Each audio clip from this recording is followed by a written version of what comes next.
mình tàu na thì nó có những cái trường hợp tàu na mình cần làm hợp lắp thì cái hợp shop anh thâu tổng lượng nhiều tiền là bán cái hòm một tiền đó nó phải học về cái nó họ đi với những cái hàng không nó vào tổng lượng đó đây đó không chơi thôi đi đây bên đi nhúcขึ้นđó bên đi đó hai bên đó Tôi sẽ xài cái mạng này tu mẹ tu tu hết mẹ đá cà phê lêมูเห็ดมูซ้ำอะไรนี่ของเพลงดีของลุงโตเราเด้อ ตอนนี้ก็ถือว่าไปโอ้พี่น้องงามเนาะอันนี้ถือว่าเป็นการซื้อเรือของอาจารย์พ่อเฮา การใช้นี่เขาเป็นผู้กระทำ โดยอันนั้นเป็นพวกพี่น้องเขาตอนนั้นเขาจะหนีมาเครื่อง โดยแม่นแล้วเนาะ น้องเขาสองเรื่องเป็นรู้กันไปตำรวจเป็นต้น ขอบใจ FC ผู้มีน้ำใจแบ่งปันเหมือนฟ้าบันดาลให้สร้างรายการนี้มาสวยเหลือคนทุกข์คนจนหรือคนด้อยกว่าด้วยแห่งศรัทธาบุญนำพาได้มาร่วมทาง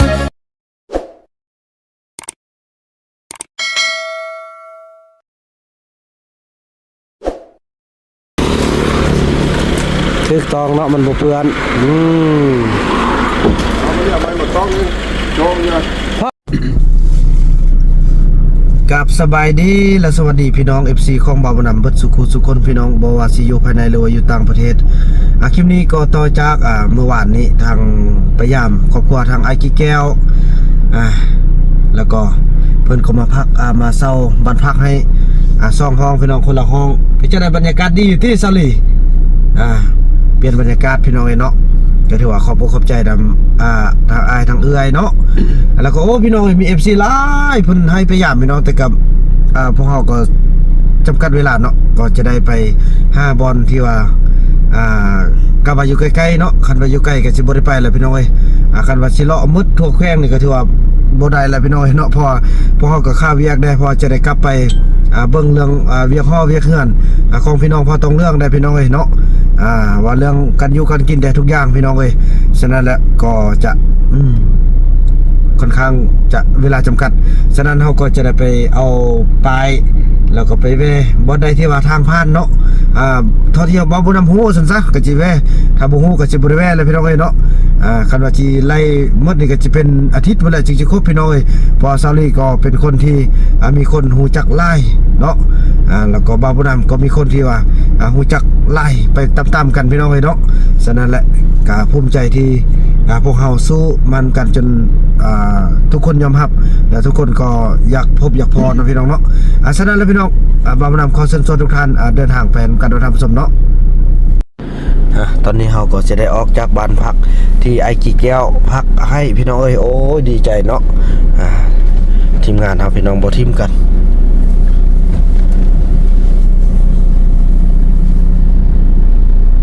เพิ่นพักให้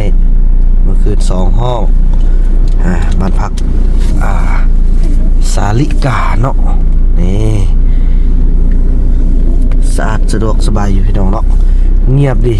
ผู้ใดมาทางแขวงสยามบุรีก็อย่าลืมเนาะมาพักน้ำเพิ่นใดพี่น้องเลย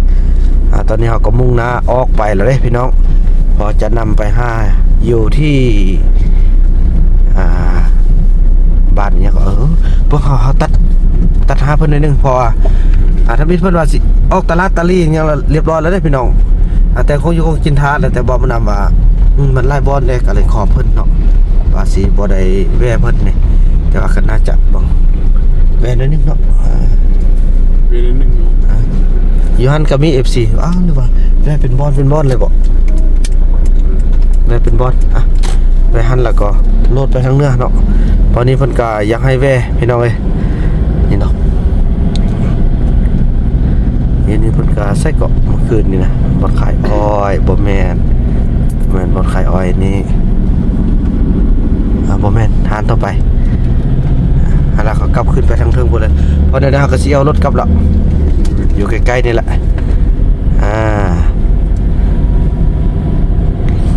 เพิ่นคนหน้าแตกเลยเด้พี่น้องเมื่อคืนเห็นเบาบ่นำเนาะ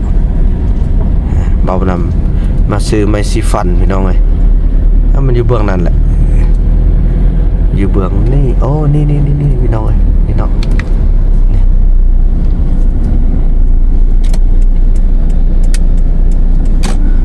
แม่นบ่พ่อได้ให้ป้าเพิ่นว่าหาป้าเพิ่นว่าสินั่นนะพี่น้องเอ้ยเนาะสิได้กลับบ่เดี๋ยวเบานำขออนุญาตเดี๋ยวรถกลับก่อนเนาะรถไล่เด้พี่น้อง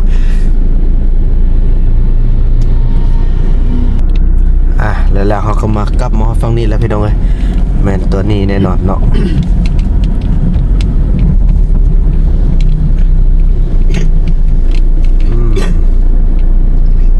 หลังนี่ไปแม่นบอกคุณบังแม่นเนาะบังแม่นแหละไปลงไปหาเพื่อนหน่อยนึงไปเลยลงไปให้พวกนั้นหรอกเมื่อคืนนี้มาไปซื้อนี่แหละแม่นแหละแม่นแท้พี่น้องเอ้ยเอาซาลีมายามเลยพุ่นไปก็ไปหาเพื่อนเด้ที่จับกันรออยู่ เลยเอากอดเลยนี่พี่น้องเอ้ย เต้าหลีกันรอดเด้อ แน่เมื่อคืนอีแม่เพิ่นว่าอยากเห็นน้องมายามเด้ เห็นเต้าหลีเห็นอยู่แต่โทรศัพท์เราบ่ได้อันเห็นตัวจริงจากเพื่อน่ะอันนี้เป็นพวกเนาะ โดยนี่แหละเห็นกินดองอยู่เด้น่ะอยู่บ้านได้ล่ะน้องนาตุงเจ้าอยู่นาตุงโอ้ยฮักกันเด้อฮักกันเบิ่งแย่งดูแลกันจนฮอดเฮาแก่ละเด้อเนี่ยเลยก็ดีใจนะที่ได้เห็นตัวจริงค่ะเพราะว่าติดตามเฟซน้องตลอดล่ะติดตามเนาะบุญน้องบุญนำโดยติดตามตลอด โดยผู้บ่าวนี่มาซื้อเครื่องด้วยเด้ซื้อเครื่องแล้วเอ้ยทวงเลยนะทวงแล้วจับมือทวงแล้วแม่บ่เราเพิ่นมาแม่นแท้เพิ่นคนหน้าแตกเลยพี่น้องเมื่อวานนี่เพิ่นว่าเบิ่งเอามาเบิ่งกันยึ่งแท้เลยพี่น้องเอ้ยเหนื่อยน่ะยึ่งอยู่เด้เพิ่นน่ะพอเพิ่นดีใจเนาะอันนั้นเป็นนาไทยนาไทยก็อยากเห็นเลยไปหาเพิ่นนิดนึงเนาะไปพาเพิ่นไปหาได้แม่เพิ่นดีใจเพิ่นได้เห็นน้องโอ้ผู้งามเด้ผู้ใดก็อยากเห็นน้องสิขึ้นให้ครูหนูกันเนาะโดยมาเบิ่งเนาะเราสิจับกันกองให้เป็นขอถ่ายรูปได้พี่น้องคันเลาะแว่หมดแต่บ่รอดแหละแม่นแหละเพราะอยู่ใกล้ได้ก็มีอยู่มอได้ก็เลือกเอาอยู่มอสิเอาค่ายนำกันน้องนี่ล่ะนี่ล่ะเด้อแก้มเด้อ1 2น้องไล่ยกโปได้ป่ะโอเค1 2เอายาวๆเนาะ1 2เอาเห็นอาหารเลยเนาะ1 2พี่จะหิวเนี่ยปิดทางนี้นะเอาโธ่สง่าประเภทเนาะ1 2 เศร้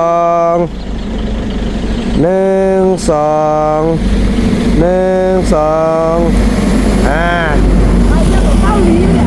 ให้คู่กันกับเศร้าลีพวกออกพวกออกกันเนาะเด้อ1 2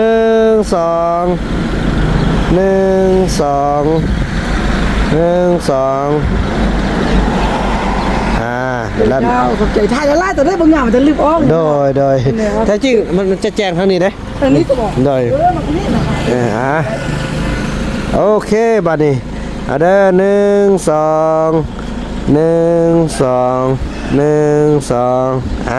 ขอบใจแม่ใช่ก่อนผู้เพิ่นอยากอันนั้นบ่เอิ้นเพิ่นว่าเราบ่ได้เพิ่นหาเพิ่นอยู่ในเฮือนน่ะนึงเลยอันหานอยู่เพิ่นหาซั่นละเอากันนะเอาเนาะบอกหรือว่าไปเอาไปหาเพิ่นสินั่นได้ก็ได้มาแล้วกว่าสิได้มาแม่นแหละกว่าสิได้มาฮอดนั่นแหละ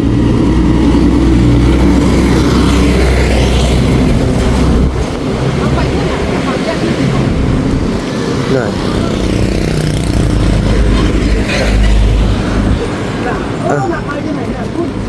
เพิ่นอยู่ในเฮือนเนาะเดี๋ยวรถมาแต่ไทยเขาเด้พี่น้องนี่เห็นบอกคนสินค้ามาแต่ไทยเขานะ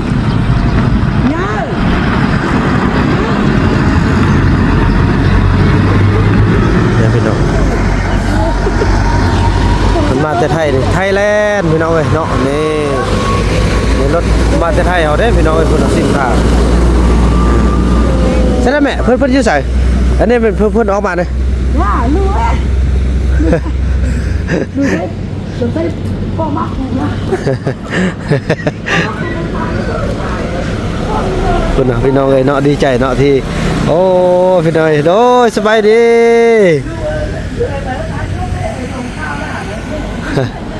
เนี่ยพี่น้องเอ้ยเนาะ เดินห้ามาลิ้นบ่ เดินหาน่ะโอ้ยอย่าแต่ผู้อื่นสิมาลิ้นนำเซาลีเด้อนี่สิเปิดเป็นแหล่งท่องเที่ยวแล้วเด้อน่ะถ้าได้นอนอยู่เวียงมาสิไปลิ้นอยู่พุ่นเด้อ โดย มาเขาสิมาได้เวียงได้เด้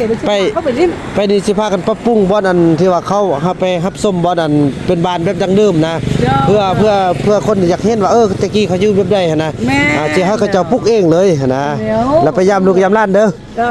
ขอบใจเด้อเดินหาก่อนเด้อขอบใจหลายๆโดยนี่แหละพี่น้องเอ้ยเนาะก็ถือว่าทางเอื้อยผู้หลังนั้นเพิ่นก็อันนั้นพี่น้องเนาะอยากอายๆเด้ แต่ก็ได้เห็นกันได้กอดกันเรียบร้อยแล้วพี่น้องเอ้ยจังซั่นพี่น้องเอ้ยเนาะโอ้ฮัลโหลพ่อ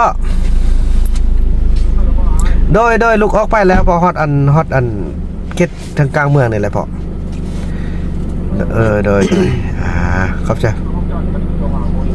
โดยฮู้อยู่พ่อลูกก็ไปเอาปึมอันนี้ก็ปึมเรื่องรถอยู่หันอยู่ ขอบใจพ่อโดยพ่อพี่น้องนี่สินี่เพิ่นพากันมาสู้กันโอ้ยดีใจที่ได้เห็นแล้วนะจังซั่นแหละพี่น้องไปหาไอ้กี่แก้วมื้อนึงก่อนไปขอบไอ้กี่แก้วมื้อนึงผู้เพิ่นง้องก็ง้องเพิ่นเฝ้าไปมีเวียกได้พี่น้องเอ้ยแต่ก็ไปบ่ได้เพราะมันรอท่าเวียกอันมัดแค้นผู้แค้นเซาลีพี่น้องเนาะหรือว่าไอ้กี่แก้วบ่แวะเลยบ่เนาะออกกันหน้าก่อนเนาะพอได้โทรบอกกันแล้วพี่น้องเอ้ยพอเพิ่นก็ฟ้าไปกันเด้เพราะว่าเพิ่นเป็นคนราชการเนี่ยพี่น้องเนาะโทรขอบกันละพอทางคุณก็ฟ้าเนี่ยโอ้ไปแล้วอัตูละอาจจะสั้นแล้วพี่น้องเนาะพบกันตอนต่อไปเนาะเพราะถือว่าพ่อเพิ่นได้โทรบอกแล้วเนาะอยู่นี่เองพี่น้องนี่หอมฮอดนี่แหละมันอยู่นี่แหละหอมนึงบ้านนี่ขอทางเลยเด้อขอทางเลยเด้อ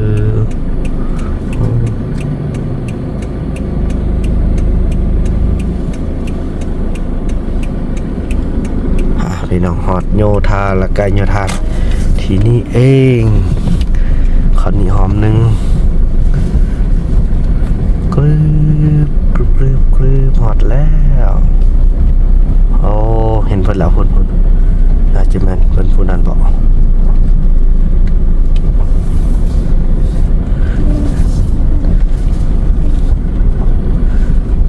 นี่แหละผู้เพิ่นซื้อรถซิ่งเนาะพี่น้องเนาะนี่พี่น้องนี่พอเพิ่นเนาะพี่น้องเนาะ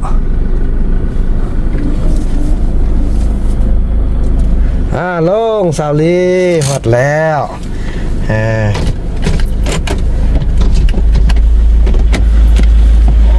คนดังมาแล้วเด้อคนดังมาแล้วสบายดี โด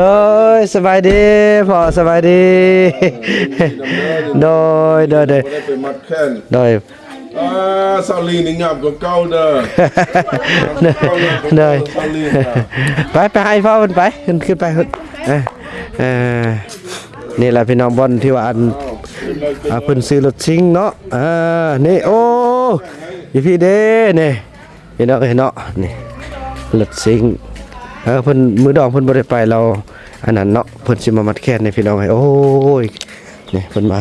อยู่บนซุ่มบนเย็นน่ะเด้นี่บ่ได้ใช้งานหยังเลยพี่น้องยังคือเก่าเพิ่นซื้อมาตั้งฟืนเขาอันนั้นเด้เขาตอรอพี่น้องเนาะนี่พี่น้องเอ้ยคิดฮอดเด้อคิดฮอดขอบใจครับอย่างน้อยก็ฮู้บอลอยู่ละแข็งๆเลยคำคุณเพิ่นเด้อรถยังไม่ไหม้พี่น้องเอ้ยเนาะนี่ทุกอย่างพี่น้องเอ้ยเนาะโอ้ยดีใจพี่น้องเอ้ยมาอยู่บนซุ่มบนเย็นแล้วลูกเอ้ย ฮะมาคำมาคุณเพิ่นเด้เดี๋ยวโอ้เพิ่นนี่นะพี่น้องเนาะจัดการในการลงศพเนาะและการช่วยคือกันเด้พี่น้องอันนี้กัน นี่รถเพิ่นเนาะพูดตอนนี้เพิ่นพยายามโอ้ล้างมือแล้วโอ้รถไล่ขั้นขนาดเดี๋ยว1 2 3 4 5 6 1ไล่อันนั้นเป็น7 1รถซิ่ง1 2 3 4 5 6 7โอ้มี7คันแต่ว่าอันนี้เป็นบอลที่เงินเพิ่นอยู่แต่บอลที่ว่าทำงานอย่างไรจุดพี่น้องเนาะเพิ่นก็มีเงินหลายหลังก็ยังทำบุญนี่เพิ่นก็ได้โดยขอบใจแม่ขอบใจอะไรนี่โดยมีเฟิร์นโอ้สำเร็จรูปแล้วนี่มีไปต้มโดยโดยแม่ขอบใจอะไรเด้อพอขอบใจอะไรพอโดยนี่โอ้มันแว่บัดนี้นะฮู้มันเฮือนอยู่โดยฮู้เฮาเฮือนละบัดนี้นะพาแต่งเลยใหม่เนาะเย็นดีขนาดแหละหันแล้วหมดแล้วล่างซ้ายโดยล่างซ้ายมาเฮ็ดให้เอาปอโทสลีจัดการเลยบ่มาแค่ให้ครูเบาอันสาวไม้ก่อนโอ้โดยพี่น้องเอ้ยนี่เปิดเกี่ยมผักควันไว้มัดก่อนเห็นมั้ยมาผู้แค้นก่อนเนาะมาแค่อย่าบ่ได้เป็นห่วงเด้อโดยน้องลีเรื่องกินเรื่องใหญ่เด้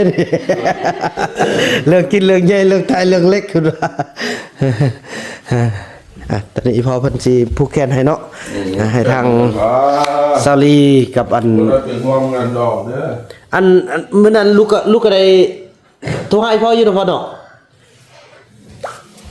แต่ว่าเพิ่นค่าเวียกไปหน่อยมาซาลีมานั่งนี่เลยเพิ่นสิผู้แค้นให้โอ้นี่แหละคนบุญเฮ็ดแล้วก็ได้บุญนะน้องเอ้ยจิตใจเพิ่นก็ยังเป็นบุญละน้องนั่งพุ่นนั่งพุ่นมาน้องเคยมาโอ้ดีใจครับมันยาจุดฮอตอยู่เด้อเนี่ยนี่แหละอันสงกรานต์แล้วไปย่างดูเด้อแต่ว่ามันเยอะง่ายก็ค่อยสบายเลยก็มันน่ะโอ้ได้ยอมสุขภาพเนี่ยมันหาหลักได้มันเป็น2-3 อาทิตย์แล้วเป็นไข้มันตั้งทรงโดยก็ขึ้นฮอตก็ติดตามลูกเฟซตลอดได้ครับสุดาไปเลยว่าลูกได้โทรหาพ่ออยู่นำมื้อนั้นเนาะมีแล้วได้แล้วมาเป็นป้าโดนลูกค้าล่างใบยองยอดเต็มเลยบ่มีบนเมียนเลยอยู่ของล่างมันก็เต็มลูกชายเป็นล้านจนว่าเอาอีพ่อมายังย่อนี้เอาไปค่ายเอาเงินบ่ได้นี่ได้ก็เฮาประกอบส่วนอันนี้เป็นเงิน10 ล้าน20 ล้านหมดซอยฮักซอยละบุญนั้นบุญนี้แล้วก็เพราะว่าโดยคนงานพันมาได้โดยโอ้การเรียนใส่10 ปีหน่อยลูกนี่กาบ่ทันมีเรียนยังจักเรียนน่ะเด้ในตอนนาบางเทื่ออาจจะได้เพิ่นให้จักเรียนจักเรียนใส่เรียนอีหยังโอ้ตอนนี้ทางแม่ตูเพิ่นก็มาเนาะสบายดีเด้อแม่ตูเด้อโดยบ่เพิ่นก็ฮักเมลี่หมดเนาะน้องคนโดนมายามนึงอ่ะอันนั้นเฮ็ดเด้ออันลูกมานั่งทางนี้ที่ให้พ่อนั่งทางเทิงได้จะเป็นที่ทางเอาทางนี้นั่งรูปนี้ได้ประมาณได้โอ้ยอีพ่อเพิ่นมาคำมาคุณนำลังพี่น้องไอ้เนาะดีนะคะดีตรงนี้ใช่ก็เอามาพอเด้อมาก็ดีแล้วได้มาแค่ให้ลูกให้ล่างเอาบ่ได้เป็นห่วงได้เนาะห่วงยินดีนั่นเด้อพออยู่มือมันเต็มวันที่13เลยเดือน4เนาะเดือน3ขึ้น15ค่ำก็มัดให้อันพุ่นละแสนโดยโอ้ยสาธุบอย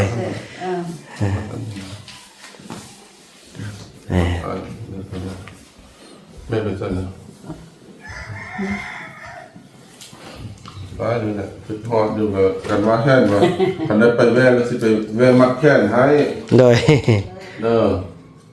ผู้นั้นก็ฮักเจ้า อันแม่นี่บ่มีได้แม่ก็มาเทศเนาะ ยินดีนำประวัติศาสตร์โลกน่ะภูมิใจเขาเกิดมาศาสตร์เองคือว่าเป็นผู้มีบุญนะเด้ออันนี้ก็เป็นผู้มีบุญเจ้าไม่ธรรมดาเลยฮะคือว่าตำนานประวัติศาสตร์โลกใด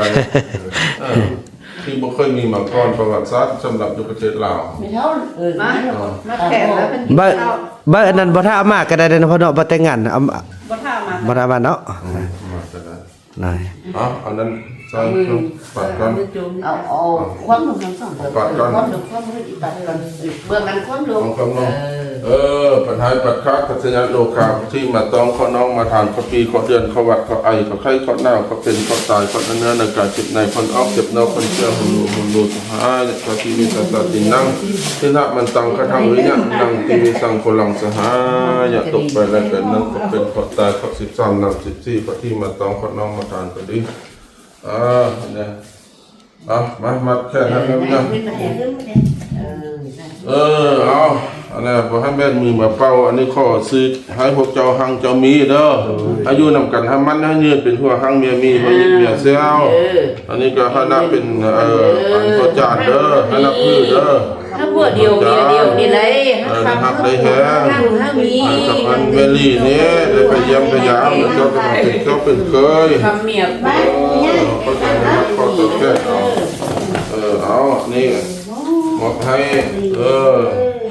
ลีนี้เด้อหักให้แห้งครับนั่นเป็นหัวหังมีหัวหยิบเปียเซลให้มันให้ยืนนำกันบัดเชิญเอาไปยังไปยามหักแห้งเป็นลูกเป็นเต้า เราลงมายามได้ได้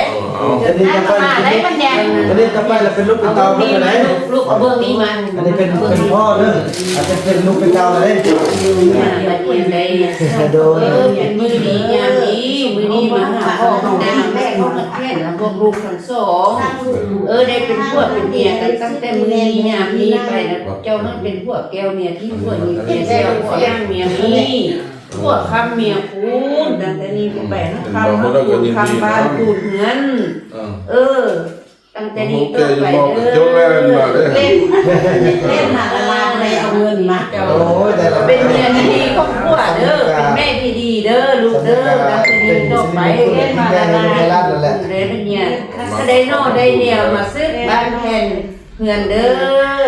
เสื้อแห่งซาไหนท่านได้ลูกได้เต้ามาทำมาตู้แม่ตู้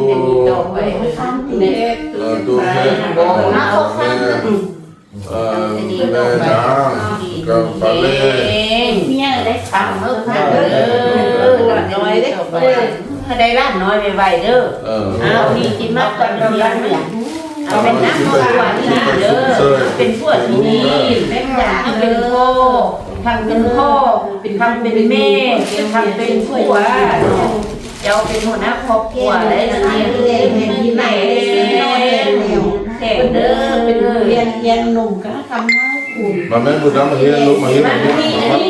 แค่ ถ้าลูกทุกคน แม่เอาเงินนั้นนะมันแค่เอานำไปนะ เอาลูกเข้ามาได้คุยไปยุ่งกันเอาใช่เรียกไปนะเอาเลือกไปแล้วเลือกแม่ในหนึ่งเรื่องแบบเนี่ยเด็กเขาเด็กฝันได้เราเอาวันบ้านเพ่งงานวันพ่อวันแม่พ่อเลี้ยงแม่เลี้ยงพ่อเก็บไปแล้วได้ดีมากที่ต้องเข้าเป็นขวดเดียวขวดแก้วเป็นผู้มันเป็นขนาดเหตุการณ์ขึ้นอย่างนี้กันใช่ไหม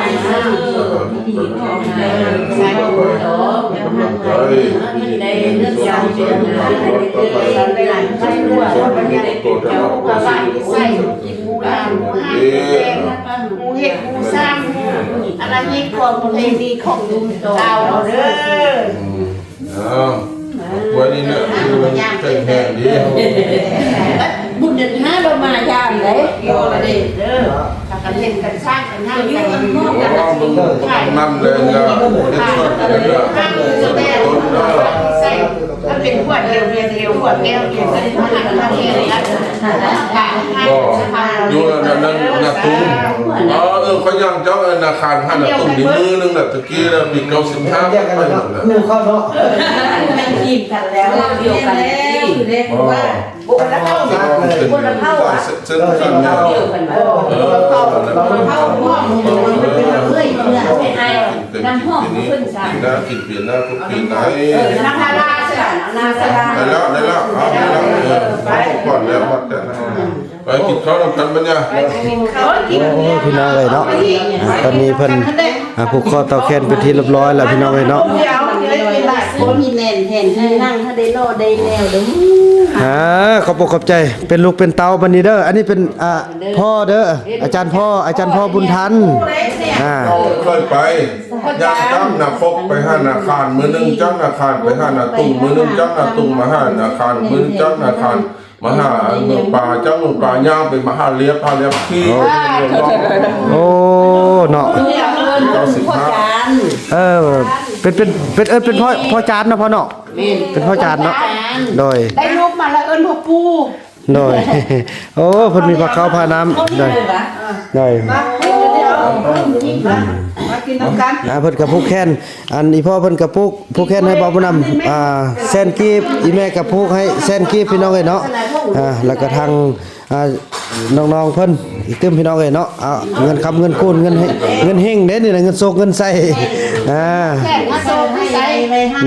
ไว้หั่งไว้มีไว้ฮู้ซื้อฮู้ขายฮู้เฮ็ดฮู้สร้างเนาะ พ่อบอกซอรี่เด้อันบ่ต้องเฮ็ดคือเก่าอยากไปซะแล้วไปผู้เดียวบ่บอกลูกบอกผัวนะเป็นอยู่สิ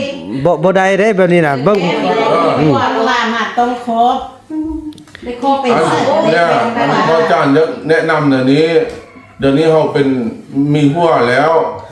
บ่เฮ็ดคือซดเดี๋ยวเด้อไปล้างมาครอบหัวไปเอาหัวไปนำเนี่ยก็ต้องไปนำเอาหัวไปนำนี่เด็กแล้วเป็นคนม้วนไปก็อันนี้ก็คือว่าเป็นพ่อผู้ชี้นำหาเรื่องออกจากความมืดหันมาสู่แสงสว่างมีอยู่มีกิน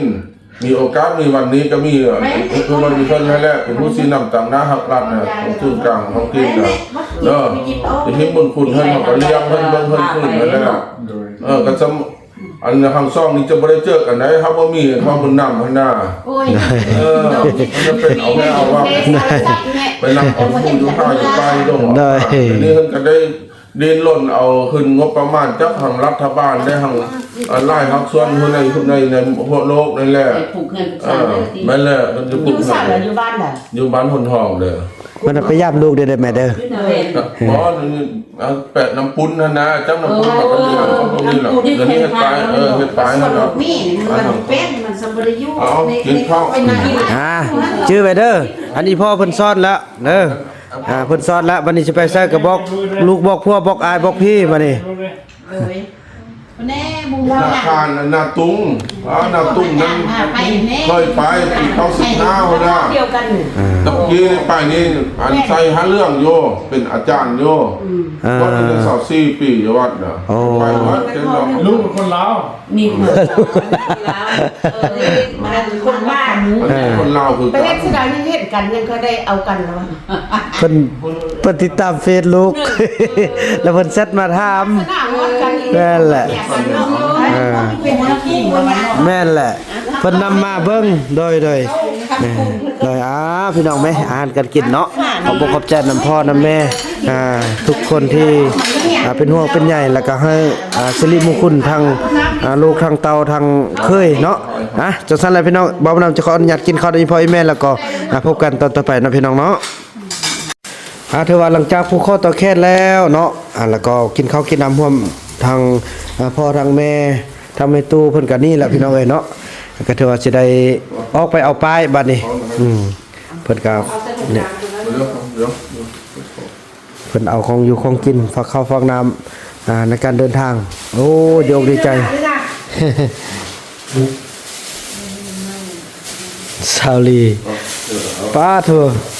เต็มที่ขนาดเลยซาลีมาดิโดยพ่อไป ไปมานี่ ไปหาดู ในนั้นน่ะแม่เนาะลูกเดินทางก่อนแม่ขอบใจอะไรกันได้ลงไปแล้วก็โทรหาลูกคันลูกได้ขึ้นมาก็สิแม่นอันนี้แหละเป็นเฮือนหลังเป็นเฮือนหลังนึงโดยเป็นเฮือนหลังนึงที่สำคัญที่สุดอยู่ในชีวิตเลยคันลูกขึ้นมาแล้วก็สิได้มานอนพี่แหละบัดนี้ขอบใจอีแม่เด้อเพิ่นทุกอย่างที่เพิ่นเอาของให้ต้องขอบใจเด้อไปนั่นแหละสอนเบิดแล้วแม่เอ้ยมาถ่ายรูปก่อนบักอีแม่เพิ่นขอถ่ายรูปนำก่อนมาพ่อจับกล้องให้มาจะบ้ามาถ่ายรูปกันมาน้องเคยมาถ่ายรูปนึงก่อนเนาะถ่ายรูปกันมาซื้ออย่างก็อันท่องไหลโดยกองไหล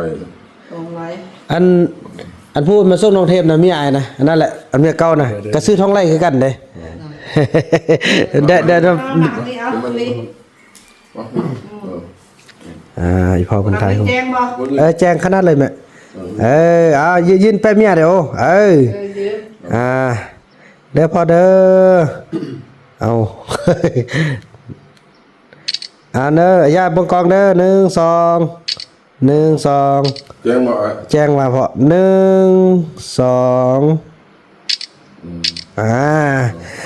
แจ้งแล้วพอเข้าใจแม่ไปมานี่บอกอีแม่เด้ลูกกลับก่อนเด้อลูกกลับก่อนเด้อแม่มื้อหน้าแม่ไปหาเด้อ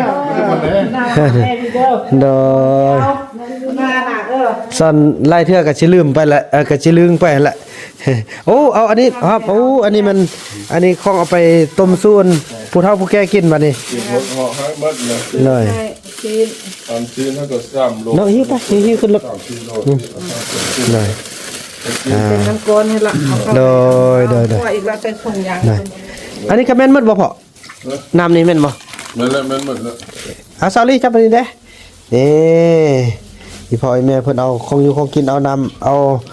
ทุกอย่างพี่น้องเอ้ยติดรถไปนำเนาะเดินทางยากแต่มันเยอะ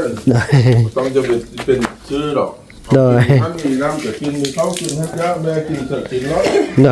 ยพ่อเสียเอารถเนี้ยไปนึอันรถนี้เขาใส่ได้เนาะเขาละฟ้าไทยเนาะได้ฟ้าไทยแล้วเอาเสือกมาเพราะว่ามันมีเสือกเลยพี่น้องเนาะเดี๋ยวนำเข้าไปไว้ก่อน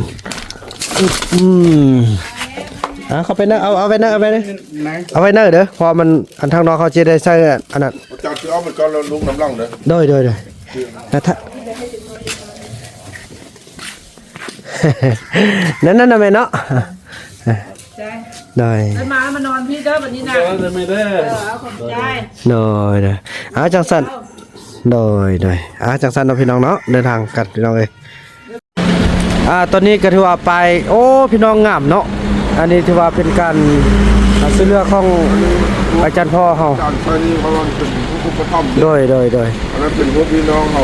ตอนนั้นอาจารย์หนึ่งมาเครื่องโดยไม่เลยเนาะเขาสองเรื่องผมรู้ผมไปทำรถโดยพอโอ้งามไล่พี่น้องเอ้ยเนาะขึ้นรถ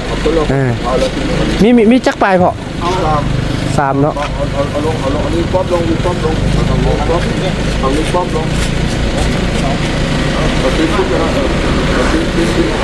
ปลายบักเงี้ยบักงามพี่น้องเอ้ย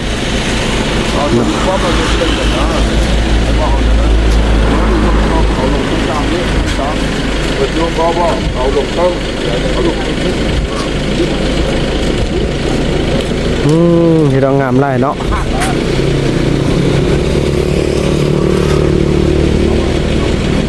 โอ้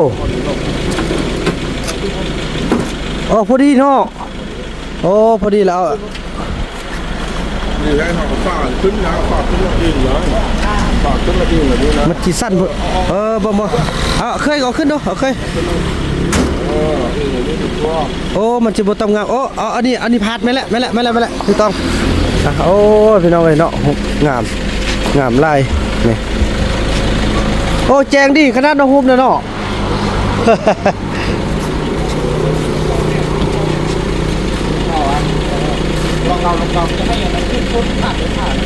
มันเอาตัวนี้ขึ้นมันวัดยอดตัวสุดท้ายมันจะนั้นนะ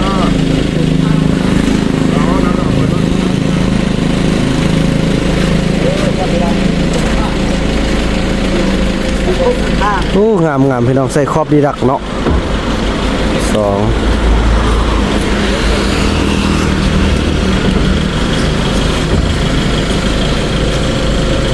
บ่ฮักตีเนาะพ่อเนาะบ่ฮักดอกเนาะไม่แข้งดอกเนาะ ไม่เขามี อันยกขึ้นมาเลย ได้แล้วเขาได้แล้วได้แล้วเนี่ยนะ โอ้ถึกขาดทะลุนะ ทึกผ้า ได้แล้วตัวนี้ เพราะทึกผ้าอยู่มาตึ้บ่ แล้วอันนี้แล้วอาจารย์เห็นผมมีปัญหาคนกระเป๋าเลยนะโจตัวนี้มันเรื่องนี้มันเลยมุกเนี่ยเนี่ย ว่าอยู่มาตุ๊ดตัวนึงได้พ่อ เอาตูดมาให้พ่อกันแม่ เอาเข้ามาไล่รถว่ามันเรื่องนะมันตัวนี้มันก็เป็นอย่างนี้ตัวนี้นะเอาตัวนี้ลงนะไอ้แป๊บนี้นะตัวนี้ลงมันเขาได้นี่มันก็เป็นอย่างเรื่องกันนะ ไอ้พ่อเดี๋ยวจิเซตเอาพ่อมาดิ ส่วนแป๊บนี้นะเนี่ยเขามันเขาได้นี่ก็เป็นอย่างนะ มันเอาตัวนี้ปกเลยบ่พ่อ นี่เนี่ยตัวมองผิดนะบางตัวเห็นแบบนี้แล้วตัวนี้มาตัวนั้นมาแต่งนี้มันจะเป็นอย่าง ง่ายขึ้น ตัวนี้ลงลุ่มแล้วมันบุกวิ่งมัน5นะนี่นะตัวนี้มันง่ายขึ้นแล้วถ้าตัวนี้มันผลิตตัวนี้นะตัวนี้นะผลิตมันเรื่องนี้ปาร์ตเนี่ย มันยันมันผลิตเถอะนะ ถ้าตัวนี้ผลิตมันก็เข้าได้อยู่เป็นอย่างไม่ครับยกไปพี่กัน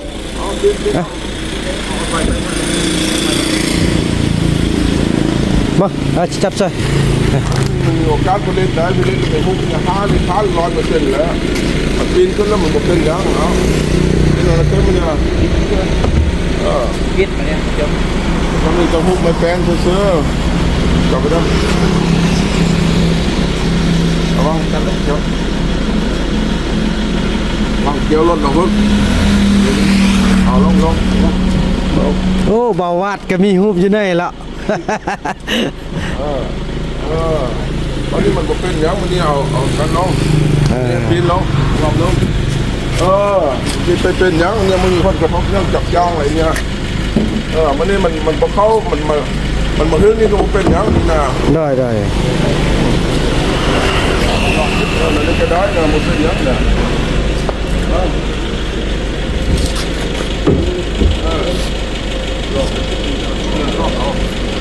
โอ้พี่น้องเห็นภาพเราภูมิใจพี่น้อง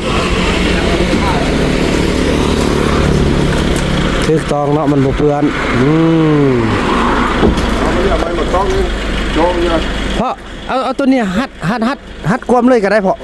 ต้องไม่นี่ก่อนนี่มันออกเนี่ยโอ้พอสิตอกไม้ครบเลย คุณเล่าไว้นะเนี่ยก็มันคนขี่มาพอสิแบบรับประกันเลยพี่น้องเนาะรับประกันเลย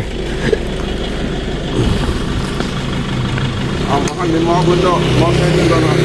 ได้มองก่อนเดี๋ยวให้ทำวิดีโอให้เราเนี่ยครับประเดี๋ยวครับเอาตัวนี้ลงกันไหมไอ้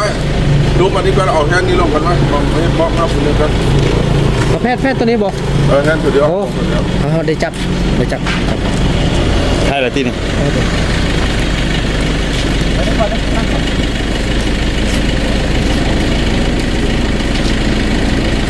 เอาลงตัวเดียวแล้วยืนมาขับจับตัว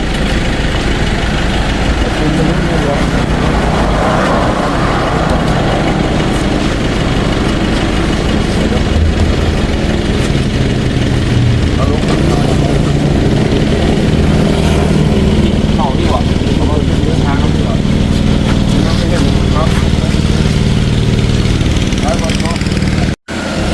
วันนี้25เนาะไปไหนวันนี้25ในมอตอนนี้การจุดนับต่อหน้าเรื่องการนำพักรับที่ได้รับผิดชอบอันเข้าตรงเรื่องเสียงแล้วการได้มองเสียงแล้วเอาให้เอาไปที่น้องเขาไปดูเรื่องทางเขาน้องเราตรงเรื่องเอาได้ละขอบใจพอเด้อได้นะบัดนี้ยกขึ้นเนาะบัดนี้เนาะให้ไปเลยไปด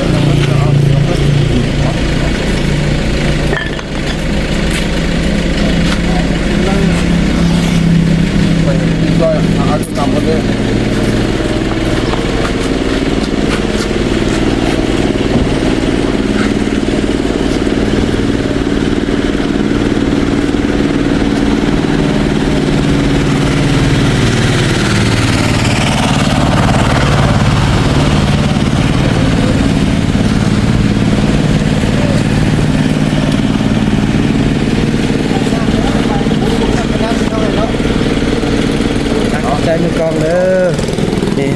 อบใจพ่อเอ้ยเฮ็ดแล้วได้บัดนี้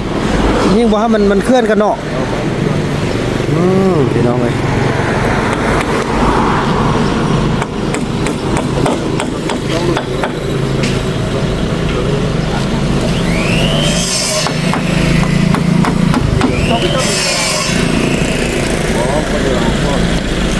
ต้องแบบว่าขี่รถมันเต้นบ่ให้มันนะทางมันถ้ามันทางธุรกันดารได้กลับไปพุ่นน่ะพี่น้องโดยอ้าวมีผู้ใดกับฮู้ ผู้ใดวะพุ่นไม่ใช่น้ำสุดพุ่นว่า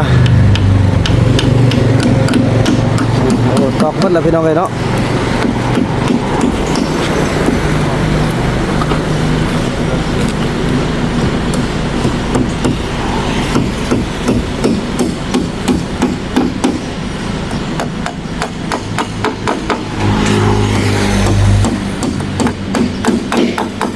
โอเค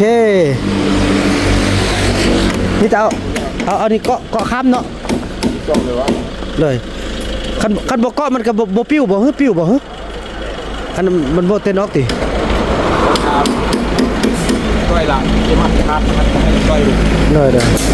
โอ้ยพ่อเอาเสือกให้เลยนี่พ่อเสือกนี่พ่อเอาไปใส่ไหม เอาสุกแล้วบ่สุกแล้วนะบ่เอาสุกแล้ว เลย สุกแล้วก็ได้สุกมันเป็น จังซั่นพี่น้องเนาะเด้อพ่อเด้อลูกจีได้กลับกันเด้อพ่อเด้อจะได้นำเอาปลายนี่ไปพันวัดท่อเมืองแล้วก็จะได้ไปติดไว้อยู่ที่บ้านพ่อต้องเรื่องเขานะพ่อเนาะขอบคุณขอบใจพ่ออยู่ดีมีแรงเด้อสุขภาพเข้มแข็งพ่อเอ้ย เดียวกันลงกัน โดยพ่อโดย ตัดมองใหม่ให้ โดยนั่นนะพ่อเนาะลูกกลับก่อนนะบอกเพิ่นเด้อกลับก่อนโดยอีพ่อขึ้นก่อนเลยก็ได้พ่ออีพ่อขึ้นรถก่อนก็ได้พ่อขอให้พ่อออกก่อนเนาะขอบใจพ่อหลายๆพ่ออยู่ดีมีแห้งพ่อเอ้ยร่ำรวยสำคัญสุขภาพร่างกายเข้มแข็งปราศจากโรคภัยไข้เจ็บต่างๆพ่อเอ้ยขอบใจพ่อโดยพี่น้องเนาะไปเอาได้ขึ้นกันแล้วได้ป่ะนี่นี่พี่น้องไปก็ขึ้นนี่เป็นที่เรียบร้อยแล้วเนาะพวกเขาก็จะได้เตรียมเดินทางกลับบ้านกันเนาะเพิ่นก็จะได้กลับบ้านเฮาก็จะได้กลับคือกันพี่น้องเอ้ยเอากันนะโอ้พี่น้องมื้อนี้ก็มีหลายอย่างที่เพิ่นได้แนะนำในการที่ว่าพัฒนาพอตรงเรื่องให้ตลอดปลอดภัยเนาะนี่พี่น้องเพิ่นกลับแล้วโชคดีเด้อพ่อเอ้ยจังซั่นเลยพี่น้องเนาะถือว่าคลิปนี้บ่บ่นำจะขออนุญาตจบคลิปกับสำนี้ก่อนเพราะว่าภายในเฮาจะได้ไปวัดท่อเมืองไปให้เพิ่นกวดพี่น้องเอ้ยเนาะจังได๋ก็สิให้ได้ขึ้นแหละพอเพิ่นได้ตั้งใจเด้จังได๋ก็ให้มันขอให้ทุกอย่างผ่านพ้นไปด้วยดีเนาะถือว่าคลิปนี้บ่าวบ่นำขออนุญาตจบคลิปกับสำนี้ก่อนแล้วพบกันใหม่ในคลิปต่อไปเนาะคลิปนี้บ่าวบ่นำขอฝากคำว่าสบายดี